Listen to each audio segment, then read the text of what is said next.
قرآن کریم کی یہ آیت دراصل کائنات کے آغاز کے بارے میں بہت بڑا اشارہ دیتی ہے اور یہ بتاتی ہے کہ اللہ تعالیٰ نے کیسے ایک نقطے سے اس کائنات کو پھاڑ کر اس کو پھیلانا شروع کیا۔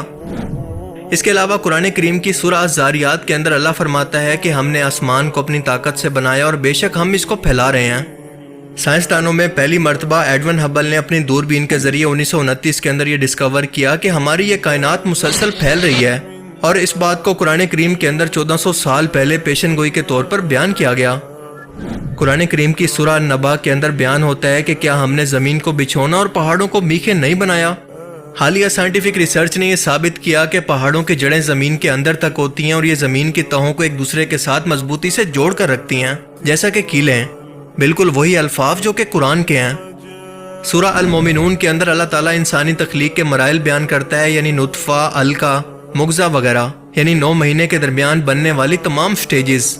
اور آج کی جدید ایمبریولوجی نے اس بات کی تصدیق کر دی ہے۔ سورہ الرحمن کے اندر اللہ فرماتا ہے کہ اس نے 2 سمندروں کو آپس میں ملا دیا اور دونوں کے درمیان یہ پردہ ہے کہ وہ اپنی حد سے تجاوز نہیں کرتے۔ اور آج ہم سبھی لوگ جانتے ہیں کہ دنیا کے اندر کئی مقامات ایسے ہیں جہاں پر 2 سمندر آپس میں ملتے تو ہیں لیکن ایک دوسرے کے اندر مکس نہیں ہوتے۔ قرآن کریم کی سورہ الحدید کے اندر ذکر ہے کہ ہم نے لوہا اتارا جس کے اندر سخت قوت اور لوگوں کے لیے فائدے ہیں۔ حالیہ سائنٹیفک ریسرچ کے مطابق لوہا زمین پر پایا ہی نہیں جاتا بلکہ خلا کے اندر ستاروں کی موت کے بعد بنتا ہے اور اس کے بعد زمین پر پہنچا۔ سورہ القیامہ کے اندر یہ کہا گیا کہ کیا انسان یہ گمان کرتا ہے کہ ہم اس کی ہڈیوں کو جمع نہیں کر سکیں گے؟ ہم تو اس کی انگلیوں کے پور کو بھی درست کر سکتے ہیں۔ ہر ایک انسان کے فنگر پرنٹ دوسرے انسان سے مختلف ہوتے ہیں اور اسی لیے ان کو سیکیورٹی کے طور پر بھی استعمال کیا جاتا ہے، اور یہ حقیقت قرآن کریم کی اس آیت کے اندر واضح طور پر موجود ہے۔ سورہ الانعام کے اندر کہا گیا ہے کہ جس کو اللہ ہدایت دینا چاہتا ہے تو اس کا سینہ اسلام کے لیے کھول دیتا ہے اور جس کو گمراہ کرنا چاہے تو اس کا سینہ تنگ کر دیتا ہے، جیسا کہ وہ آسمان کی طرف چڑھ رہا ہو۔ اور یہ بات ہمیں صرف اس صورت معلوم ہوئی جب ہم نے ایئر ٹریول کرنا شروع کیا، یعنی ہوائی جہاز کے اندر سفر کرنے کے بعد ہمیں یہ حقیقت پتہ چلی۔ سورہ النحل کے اندر شہد کی مکھیوں کے نظام کے بارے میں اللہ فرماتا ہے کہ اللہ نے انہیں اپنی طرف سے اپنے گھروں کی تعمیر، پھلوں کے رف جمع کرنا اور شہد بنانے کا حکم دیا ہے۔ آج کی ماڈرن سائنس نے شہد کی مکھیوں کے مشکل ترین نظام اور ان کے راستوں کو تلاش کرنے کے قدرتی طریقے کو اب سمجھنا شروع کیا ہے۔ اب آپ مجھے بتائیں کہ کیا کوئی انسان ٹائم سے پہلے اتنی بڑی سائنسی کھوجیں اپنی کتاب کے اندر ٹو دی پوائنٹ لکھنے کی جرت بھی کر سکتا ہے؟ اس کے لیے تو یہ سوچنا بھی بالکل امپاسبل ہے، اور یہ صرف ایک پوائنٹ قرآن کریم کی صرف ایک آیت کو لکھنے کے اندر بھی سب سے بڑی رکاوٹ ہے۔ لیکن امیجن کریں کہ اگر کوئی انسان، کوئی جن یا پھر کوئی سپر کمپیوٹر اس مرحلے کو بھی کسی طرح سے پار کر لے تو وہ آج سے 1400 سال بعد ہونے والے کسی ایونٹ کو کیا پیشن گوئیوں کی صورت اپنی کتاب کے اندر بیان کر سکتا ہے؟ کیونکہ قرآن کریم کے اندر کچھ ایسی پیشن گوئیاں بھی موجود ہیں جو یہ ثابت کرتی ہیں کہ اس کتاب کا خالق یعنی اللہ تعالیٰ وقت سے پہلے اس ٹائم کو یا پھر اس ایونٹ کو دیکھ رہا تھا، جو کہ مستقبل کے بارے میں پیشن گوئی کے طور پر بیان کیا گیا۔ قرآن کریم کی سورہ الروم کے اندر اللہ نے فرمایا کہ رومی جو کہ شکست کھا چکے ہیں اپنی مغلوبیت کے بعد پھر سے واپس آئیں گے، اور وہ بھی صرف چند سالوں میں۔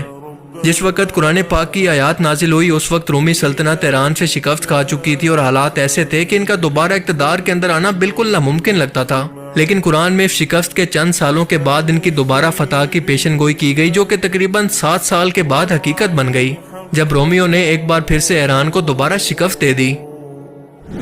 قرآن کریم کی سورہ المسد کے اندر ابو لہب اور اس کی بیوی کے بارے میں ذکر کیا گیا کہ ان کا انجام برا ہوگا اور وہ مرتے دم تک ایمان نہیں لائیں گے،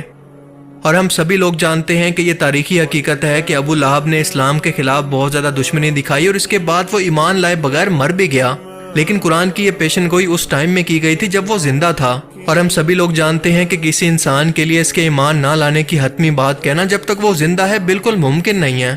جب تک ابو لہب زندہ تھا وہ منافقوں کی طرح ایمان لا کر قرآن کریم کو معاذ اللہ غلط ثابت کر سکتا تھا، لیکن وہ ایسا نہیں کر پایا، جو کہ قرآن کریم کے سچا ہونے کا ایک بہت بڑا ثبوت ہے۔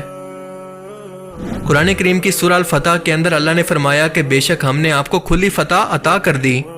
اس آیت مبارکہ کے اندر مستقبل کے اندر مکہ کی فتح کی پیشن گوئی کی گئی تھی جب بظاہر مسلمان کمزور تھے اور مکہ ان کے دشمنوں کے قبضے میں تھا، لیکن 8 ہجری کے اندر یہ پیشن گوئی پوری ہوئی جب مسلمان مکہ مکرمہ کو بغیر جنگ کے فتح کر گئے اور مکہ میں اسلام غالب آ گیا۔ سورہ یونس کے اندر اللہ تعالیٰ نے فرعون سے کہا کہ آج ہم تیری لاش کو بچا لیں گے تاکہ بعد والے لوگوں کے لیے عبرت ہو، اور ہم نے دیکھا کہ آج بھی مصر کے ایک میوزیم کے اندر اس فرعون کی لاش محفوظ ہو کر عبرت کے لیے موجود ہے۔ اس کے علاوہ بدر کے موقع پر اللہ تعالیٰ کی مدد کا وعدہ ہو یا پھر پوری دنیا کے اندر اسلام کو پھیلا دینے کا وعدہ، قرآن کریم کی یہ تمام تاریخی حقیقتیں اور مستقبل کی پیشن گوئیاں یہ بات ثابت کرتی ہیں کہ کسی انسان اور جن کے لیے یہ ممکن ہی نہیں ہے کہ اس طرح کی پیشن گوئیوں کو ٹائم سے پہلے بیان کر سکے۔ اور اس کے بھی علاوہ قرآن پاک کے پڑھنے سے انسان کو ایک روحانی سکون اور اطمینان قلب ملتا ہے جو کہ کسی اور کتاب سے ممکن نہیں۔ اس کے الفاظ کا چناؤ انداز بیان ایسا ہے جو کہ سیدھا دل میں اتر جاتا ہے، اور یہ کام کوئی انسان یا مشین چاہ کر بھی نہیں کر سکتی۔ تاریخ کے اندر کچھ لوگوں نے قرآن کریم کی آیات کی طرح کی آیتیں لکھنے کی بہت کوشش کی، اور مختلف دور کے اندر چند لوگوں نے قرآن کریم کے اس چیلنج کا جواب دینے کی بھی بہت کوشش کی، مگر ان کی یہ کوششیں نہ صرف ناکام ہوئی بلکہ عربی زبان کے ماہرین نے ان کو غیر معیاری اور غیر موضوع قرار دے دیا۔ سب سے مشہور کوشش تھی مسلمہ کذاب کی، جس نے رسول اللہ صلی اللہ علیہ وسلم کے زمانے میں نبوت کا دعویٰ کیا اور قرآن کریم کے جیسی آیات لکھنے کی کوشش کی۔ حضرت ابوبکر صدیق کے دور کے اندر اس نے مسلمانوں کے خلاف اپنا ہزاروں کا لشکر جمع کیا، اور اس کے خلاف مسلمانوں نے ایک جنگ لڑی جس کا نام تھا جنگ یمامہ، جو کہ سال 632 کے اندر لڑی گئی۔ اس جنگ میں مسلمانوں نے بڑی بہادری دکھائی، مگر یہ ایک مشکل مارکا تھا، اور مورخین کے مطابق اس جنگ کے اندر تقریباً 1200 مسلمان شہید ہوئے، جس کے اندر 700 کے قریب تو قرآن پاک کے حافظ تھے، اور اسی وجہ سے حضرت ابوبکر صدیق کے دور کے اندر قرآن پاک کو ایک کتاب کی شکل میں جمع کرنے کا فیصلہ کیا گیا۔ مسلمہ کذاب نے جب قرآن پاک کو لکھنے کی کوشش کی تو اس کی تحریریں ادبی لحاظ سے اتنی کمزور اور بے معنی تھی، اور اس وقت کے عربی لنگوسٹک کے ایکسپرٹس نے فوراً اس بات کو پہچان لیا کہ یہ قرآن کے کلام کے معیار تک نہیں پہنچتی، اور خود اس کی ضلالت کی وجہ بنی۔ عباسی خلافت کے دور کے اندر بھی بعض لوگوں نے قرآن کریم جیسی آیات لکھنے کی کوشش کی، لیکن وہ کامیاب نہ ہو سکے، کیونکہ ان کے الفاظ اور ان کی تحریریں فصاحت و بلاغت، معنی اور گہرائی کے لحاظ سے قرآن کریم کے معیار کے 1% تک بھی نہیں پہنچ پائے۔ آج بھی کبھی کبھار کچھ ملحدین یا اسلام مخالف لوگ قرآن کریم کے اس چیلنج کا جواب دینے کا دعویٰ کرتے ہیں، لیکن ان کی یہ کوششیں ناکام ثابت ہوتی ہیں، اور ان کی تحریروں کے اندر نہ قرآن پاک جیسی تاثیر ہوتی ہے، نہ فصاحت و بلاغت، نہ معنی، نہ پیشن گوئیاں، نہ قرآن کریم کے جیسے سائنٹیفک فیکٹس، نہ میتھمیٹیکل ترتیب، اور نہ لٹریچر کی زبان۔ ان کی کوئی ایک آیت بھی ان تمام چیزوں کے سٹینڈرڈ کو پورا کر ہی نہیں پاتی جو کہ ہم نے اوپر بیان کی اور ان کے بارے میں ڈیٹیل سے جانا، اور اسی لیے ان کو تسلیم نہیں کیا جاتا۔ اور اسی لیے اللہ کا چیلنج جن و انسان کے لیے یہ نہیں تھا کہ تم کچھ بھی سوچ سمجھ کر قرآن کریم کے انداز کی آیت نہیں لکھ سکتے، بلکہ اس کا اصل مطلب یہ تھا کہ اس ایک آیت کو بھی پرکھنے کے لیے قرآن کریم کی طرح یہ تمام سٹینڈرڈز اور کوالٹی ٹیسٹ تھے جنہیں آج تک دنیا کی کوئی بھی طاقت پورا نہیں کر پائی، اور یہی اس قرآن کے سچا ہونے اور اس کے اتارنے والے رب کے وعدے کے بھی سچا ہونے کا ثبوت ہے۔ اللہ تعالیٰ سے دعا ہے کہ وہ ہمیں سمجھنے کی اور نیک عمل کرنے کی توفیق عطا فرمائے، آمین۔ تو یہ تھا ہمارا ویڈیو، جو فیکٹس بتائے انہوں نے صحیح بتائے، مطلب وہ ساری باتیں اس میں لکھی ہے جو آج سائنس بتا رہی ہے ہمیں 500 سال سے پہلے، اور ہمارے قرآن میں 1400 سال پہلے وہ چیز لکھی ہوئی ہے۔ مطلب یہ کوئی انسان تو لکھ نہیں سکتا، یہ بے شک اللہ کی کتاب ہے،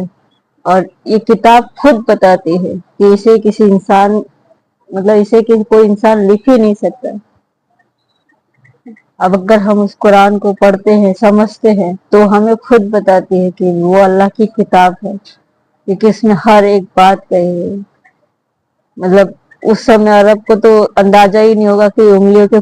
پور کیسے پتہ چلتا ہے کہ الگ ہے، ہر فنگر سب کا الگ الگ ہے۔ اس سمے تو نہیں سوچ سکتے تھے، لیکن آج سائنس ہمیں بتا رہی ہے کہ سب کا الگ الگ ڈیفرنٹ ہے۔ قرآن کی دلیل ہے حق ہونے کی، سچا ہونے کی، اور یہ خدا کی کتاب ہونے کی، کیونکہ ہم انسان کی اتنی سوچ ہے ہی نہیں کہ ہم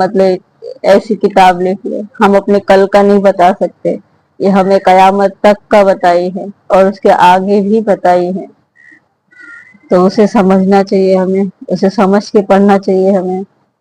اور اللہ ہمیں قرآن کو سمجھنے کی توفیق دے، اللہ ہمیں قرآن کو سمجھ کر پڑھنے کی توفیق دے، اللہ ہمیں ہدایت دے۔ چلیں، آپ کو کیسا لگا ویڈیو بتانا، پھر انشاءاللہ ہم ملیں گے نیکسٹ ویڈیو میں۔ لائک کرنا، کمنٹ کرنا اور شیئر کرنا میرے ویڈیو کو، اور سبسکرائب کرنا، اور اگر کچھ غلطی ہو گئے تو بتانا کمنٹ میں۔ چلیں، ملتے ہیں انشاءاللہ نیکسٹ ویڈیو میں، تب تک کے لیے اللہ حافظ۔